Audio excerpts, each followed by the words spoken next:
My friends, have you ever heard the foods talking to each other? I have, and this is what I heard in the song called Food Talks. Ang sabi ng taco doon sa iba, ako ay walang balahibo, pero ako ay maganda. Sapagkat ako'y lagi na lamang nakabuka, maraming lamang sa loob at nakanganga. Ang sabi naman nitong si hotdog, masarap ang pwesto ko doon sa loob. Nasa pagitan ng dalawang nakatiklop, malimit ay nakatihaya at natutulog.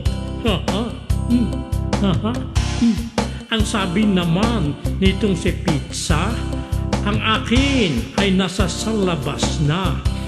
Ako ay kahali-halina at kaibig-ibig at masarap na patungan ng iyong sausage. Yeah, ang sabi naman nitong si siopaw, huwag akong lamasin at naliligaw-gaw. Iyon na lamang akong pindutin at hipuin, hindi na kailangan na ako ay bukahin. Ang sabi naman itong si itlog ay mananatili, ako na bilog. Ang paborito kong kaibigan ay si Manny, she is my friend and my honey. Yeah.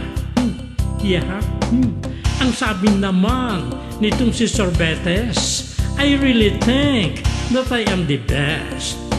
Pag kayong lahat ay naubos at natapos, sa wakas ay ako ang sinusubsob.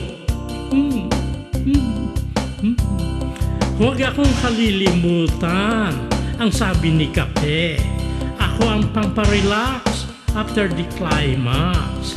Kahit na kayo ay pagod na pagod dito sa akin, kayo ay di makakatulog.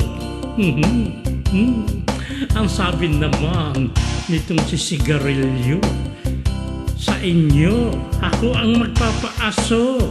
Pag nagsabak at nagbakbakan kayo, ay siguradong uusbok ang sa inyo.